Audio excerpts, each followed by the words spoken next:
আসসালামু আলাইকুম। আরবিডি নিউজের সর্বশেষ আন্তর্জাতিক সংবাদে সবাইকে আমন্ত্রণ জানাচ্ছি। সঙ্গে আছি আমি রাজীব। প্রথমেই জেনে নেওয়া যাক কী থাকছে এখনকার সংবাদে। বিজেপি ক্ষমতায় গেলে বাংলাদেশের পাখিও পশ্চিমবঙ্গে ঢুকতে পারবে না, হুমকি দিলেন অমিত শাহ। গালওয়ানে সংঘর্ষে ৪৫ জন চীনা সেনা নিহত হয়েছিল, দাবি রাশিয়ার সংবাদ সংস্থার। ইরানের নীতি সুস্পষ্ট হলেও সিদ্ধান্তহীনতায় ভুগছেন জো বাইডেন। বার্মিজ জেনারেলদের বিরুদ্ধে কঠোর ব্যবস্থা ফেসবুকের। এবং সর্বশেষ থাকছে যুক্তরাষ্ট্রের হুমকির পরও রাশিয়ান S-400 কিনছে তুরস্ক। এতক্ষণ প্রধান অংশগুলো শুনলেন, এখন বিস্তারিত। তবে তার আগে রিকোয়েস্ট থাকবে ভিডিওটিতে একটি লাইক দিয়ে সাথেই থাকুন। বিজেপি ক্ষমতায় গেলে বাংলাদেশের পাখিও পশ্চিমবঙ্গে ঢুকতে পারবেন না, হুমকি দিলেন ভারতের স্বরাষ্ট্রমন্ত্রী অমিত শাহ। ভারতে আর মাস দুয়েক পরেই শুরু হচ্ছে বিধানসভা নির্বাচন। এমন গুরুত্বপূর্ণ সময়ে বিজেপির প্রচারণায় পশ্চিমবঙ্গ সফরে গিয়ে বাংলাদেশ থেকে কথিত অনুপ্রবেশের ইস্যুকে আবারও খুঁচিয়ে তুললেন দেশটির কেন্দ্রীয় স্বরাষ্ট্রমন্ত্রী অমিত শাহ। বৃহস্পতিবার রাজ্যের উত্তর ও দক্ষিণ প্রান্তে দুটি জনসভায় অংশ নিয়ে ভারতীয় মন্ত্রী দাবি করেছেন, পশ্চিমবঙ্গে বিজেপি ক্ষমতায় আসলে সীমান্ত দিয়ে মানুষ তো দূরে থাক, একটা পাখিও ঢুকতে পারবে না। এদিন কোচবিহার ও ঠাকুরনগরের জনসভায় দাঁড়িয়ে অমিত শাহ জনতার উদ্দেশ্যে প্রশ্ন ছুড়ে দেন, অনুপ্রবেশ নিয়ে আপনারা কি বিরক্ত নন? আর মমতা বন্দ্যোপাধ্যায় কি আদৌ অনুপ্রবেশ ঠেকাতে পারবেন? বিজেপি নেতার ভাষায়, রাজ্যে ক্ষমতার পরিবর্তন হলেই কেবল অনুপ্রবেশ বন্ধ হবে। দেখবেন বিজেপি সরকার গড়লে সীমান্ত দিয়ে মানুষ তো দূরে থাক, একটা পাখিও ঢুকতে পারবে না। মজার বিষয় হচ্ছে, পশ্চিমবঙ্গে দাঁড়িয়ে ভারতের কেন্দ্রীয় স্বরাষ্ট্রমন্ত্রী যখন কথা বলছেন, ঠিক তার আগের দিনই তার মন্ত্রণালয়ের পক্ষ থেকে ভারতীয় সংসদে লিখিত জবাবে জানানো হয়েছে, ২০১৬ সালের তুলনায় পরের ৫ বছরে বাংলাদেশ থেকে ভারতে অনুপ্রবেশের ঘটনা ব্যাপকভাবে কমেছে। রাজ্যসভার সদস্য মানস রঞ্জন ভূঁইয়া প্রশ্নের জবাবে এই তথ্য জানিয়েছে ভারতের স্বরাষ্ট্র মন্ত্রণালয়। তৃণমূল কংগ্রেসের এই নেতার মতে, বাংলাদেশ থেকে অনুপ্রবেশ নিয়ে অমিত শাহের বক্তব্য পুরোটাই রাজনৈতিক উদ্দেশ্য প্রণোদিত। তিনি আরও বলেন, আন্তর্জাতিক সীমান্তে বেড়া দেওয়ার দায়িত্ব কেন্দ্রীয় সরকারের, সেই কাজ অসম্পূর্ণ রয়েছে। তাছাড়া অন্য দেশ থেকে যারা অবৈধভাবে ভারতে ঢুকবে তাদের উপর নজরদারি করা বা বাধা দেওয়ার কথা BSF-এর, যা কেন্দ্রীয় সরকারের বাহিনী। তাহলে তারা কিভাবে অনুপ্রবেশের জন্য মমতা সরকারের ঘাড়ে দোষ চাপান? মানস রঞ্জন ভূঁইয়ার মতে, ভারতের কেন্দ্রীয় সরকারই বলছে বাংলাদেশ থেকে অনুপ্রবেশ কমে গেছে। তারপরও এইসব কথা বলার মানে রাজনীতির জন্য রাজনীতি করা বা শুধু বলার জন্যই বলা। অনেকটা একই মত রাজনৈতিক পর্যবেক্ষকদের। তাদের অনেকেই মনে করছেন, বিজেপি আসলে কথিত অনুপ্রবেশ ইস্যুর আড়ালে সাম্প্রদায়িক এজেন্ডাকেই সামনে আনার চেষ্টা করছে। ভারতের প্রবীণ রাজনৈতিক বিশ্লেষক ও টাইমস অফ ইন্ডিয়ার সাবেক সাংবাদিক শিখা মুখোপাধ্যায়ের ভাষায়, অনুপ্রবেশের নাম করে বিজেপি আসলে এটাই বলতে চায়, বাংলাদেশ থেকে দলে দলে মুসলিমরা এসে পশ্চিমবঙ্গে কোনোভাবে হয়তো হিন্দুদের সংখ্যালঘু বানিয়ে দেবে। এটা একটা সাম্প্রদায়িক বিভাজনের বক্তব্য, আর এ কথাটা যেন বলা যায় সেজন্যই অনুপ্রবেশের ইস্যুকে অজুহাত হিসাবে ব্যবহার করা হচ্ছে।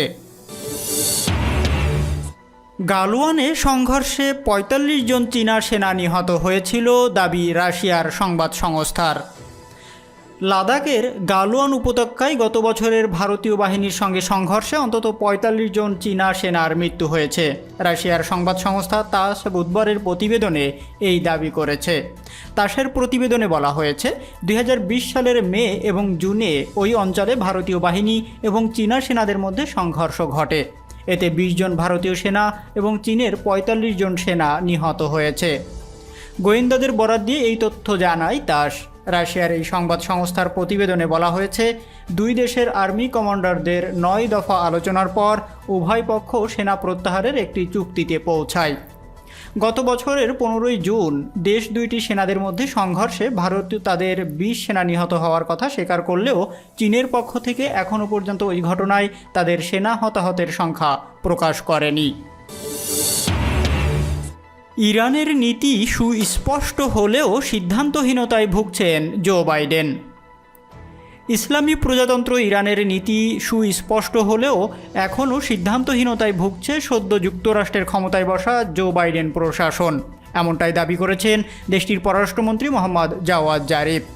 তিনি বলেন, আমেরিকার বাইডেন প্রশাসন ইরানের ব্যাপারে এখনও কোনো সুস্পষ্ট নীতি গ্রহণ করতে পারেনি, যদিও আমাদের নীতিতে কোনো অস্পষ্টতার কিছুই নেই। শুক্রবার চীনা নিউজ চ্যানেল ফিনিক্সকে দেওয়া সাক্ষাৎকারে মন্তব্যটি করেন তিনি।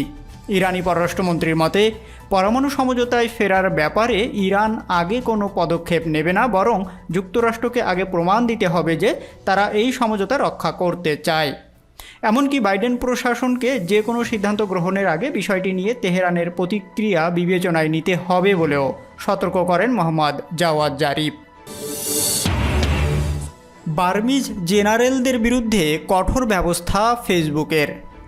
মিয়ানমারের ক্ষমতা দখলকারী সামরিক কর্মকর্তাদের বিরুদ্ধে এবার কঠোর পদক্ষেপ নিয়েছে সামাজিক যোগাযোগের ওয়েবসাইট ফেসবুক। শুক্রবার কোম্পানিটি জানিয়েছে, মিয়ানমারের সেনাবাহিনী পরিচালিত প্রোফাইল এবং পেজ থেকে প্রচার করা যে কোনো কন্টেন্ট ছড়ানো কমিয়ে দেওয়া হবে। মূলত ভুয়া তথ্য ছড়াতে এইসব প্রোফাইল ও পেজ ব্যবহার হওয়ার সিদ্ধান্তটি নেওয়ার কথা জানিয়েছে ফেসবুক কর্তৃপক্ষ। সিঙ্গাপুর ভিত্তিক সংবাদ মাধ্যম দ্য স্ট্রেইট টাইমসের প্রতিবেদন থেকে এই সব তথ্য জানা গেছে। রাজনৈতিক বিরোধের ক্ষেত্রে সাধারণত কোনো পক্ষ নিতে অনাগ্রহ দেখায় ফেসবুক কর্তৃপক্ষ, তবে মিয়ানমারের ক্ষেত্রে তাদের অবস্থানের বড় ধরনের বদল দেখা যাচ্ছে। সেনাবাহিনীর বক্তব্য প্রচারের বিরুদ্ধে সরাসরি ব্যবস্থা নিচ্ছে তারা। ফেসবুকের বিবৃতিতে বলা হয়, গত 1 ফেব্রুয়ারি মিয়ানমারে সেনা অভ্যুত্থানের পর থেকে মাঠ পর্যায়ের পরিস্থিতি উত্তপ্ত রয়েছে, আর এইসব ঘটনার সঙ্গে খাপ খাইয়ে নেওয়ার চেষ্টা করছে ফেসবুক। উল্লেখ্য, গত 1 ফেব্রুয়ারি নির্বাচিত সরকারকে উৎখাত করে জান্তা সরকার ক্ষমতা দখলের পর থেকেই মিয়ানমারে ব্যাপক বিক্ষোভ হয়েছে। রাজপথে নেমে আসছে হাজার হাজার মানুষ। বিক্ষোভ দমনে পুলিশও কঠোর হয়ে উঠতে শুরু করেছে। সেনা অভ্যুত্থানের দিনই নির্বাচিত নেত্রী ও স্টেট কাউন্সিলর অং সান সুচি সহ ঊর্ধ্বতন নেতাদের গ্রেপ্তারের পর বহু বিক্ষোভকারীকেও আটক করা হয়। যুক্তরাষ্ট্রের হুমকির পরও রাশিয়ান S-400 কিনছে তুরস্ক। যুক্তরাষ্ট্রের হুমকি ধমকিতে পিছু হটবে না ইউরোপের মুসলিম রাষ্ট্র তুরস্ক। রাশিয়ার কাছ থেকে তারা অত্যাধুনিক S-400 ক্ষেপণাস্ত্র প্রতিরক্ষা ব্যবস্থা কিনবেই। আচমকা এমন কথাই বলছেন তুর্কি প্রেসিডেন্ট রিসেপ তাইয়েপ এরদোয়ানের মুখপাত্র ইব্রাহিম কালিন। শুক্রবার দেশটির রাষ্ট্রীয় টেলিভিশন চ্যানেলটি TRT ওয়ার্ডকে দেওয়া সাক্ষাৎকারে এরদোয়ানের এই মুখপাত্র বলেন, রাশিয়ার কাছ থেকে S-400 কেনার বিষয়ে নিজেদের অবস্থান থেকে পিছু হটবে না তুরস্ক। এ নিয়ে যুক্তরাষ্ট্রের সঙ্গে চলমান মতবিরোধ আলোচনার মাধ্যমে সমাধানের চেষ্টা করা হবে বলেও জানান তিনি। ইব্রাহিম কালিন বলেন, ওয়াশিংটন ও আঙ্কারার মধ্যে আলোচনার পরিবেশ রয়েছে, তবে দ্রুতই তা থেকে কোনো ফলাফল আসবে এমনটি আশা করা ঠিক নয়। যুক্তরাষ্ট্রের নতুন প্রেসিডেন্ট জো বাইডেন তার পূর্বসূরি ডোনাল্ড ট্রাম্পের অনেক নীতিতে পরিবর্তন আনলেও তুরস্কের S-400 ক্রয়ের বিষয়ে একই নীতি অনুসরণ করেছেন। সম্প্রতি বাইডেন প্রশাসন অত্যাধুনিক এই প্রতিরক্ষা ব্যবস্থা কেনার পরিকল্পনা থেকে তুরস্ককে সরে আসতে হুমকিও দিয়েছেন। ন্যাটো জোটভুক্ত প্রথম দেশ হিসাবে রাশিয়ার কাছ থেকে S-400 সংগ্রহ করছে তুরস্ক।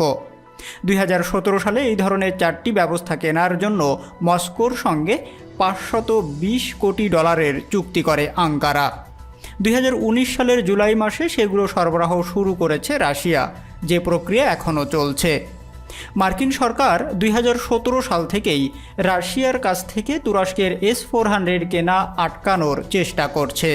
ওয়াশিংটনের দাবি, এই চুক্তির মাধ্যমে তুরস্ক রাশিয়ার হাতে বিশাল অঙ্কের অর্থ তুলে দেওয়ার পাশাপাশি ন্যাটো জোটের সামরিক প্রযুক্তিকে বিপদের মুখে ঠেলে দিচ্ছে। যদিও তুরস্ক ও রাশিয়া উভয়ই যুক্তরাষ্ট্রের দাবিটি প্রত্যাখ্যান করেছে। আঙ্কারা বলছে তারা কোনো অবস্থাতেই রাশিয়ার সঙ্গে করা এই চুক্তি বাতিল করবে না। আবারও সৌদি জোটের ড্রোন ধ্বংস করল ইয়েমেনি সেনাবাহিনী। ইয়েমেনের সশস্ত্র বাহিনীর মুখপাত্র ইয়াহিয়া সারি বলছে, মায়ারিব প্রদেশে সৌদি জোটের CH-4 মডেলের একটি ড্রোন ভূপাতিত করা হয়েছে। শুক্রবার সকালে এই ঘোষণা দিয়েছে তিনি। মুখপাত্র ইয়াহিয়া সারি বলেন, ভূপাতিত ড্রোনটি আগ্রাসী সৌদি জোটের। গোয়েন্দা তৎপরতা চালানোর সময় এটিকে ভূপাতিত করা হয়। ইয়াহিয়া সারি বলেন, ড্রোনটি ক্ষেপণাস্ত্রের আঘাতে ধ্বংস করে দেওয়া হয়েছে। ড্রোন ধ্বংসে যে ক্ষেপণাস্ত্র ব্যবহার করা হয়েছে তা এখনও জনসম্মুখে প্রদর্শন করা হয়নি। এদিকে ইয়েমেনের সেনাবাহিনী ও জনপ্রিয় হুতি আনসারুল্লাহ আন্দোলন এর সৌদি আরবের আবহা আন্তর্জাতিক বিমানবন্দরে ড্রোন হামলা চালিয়েছে।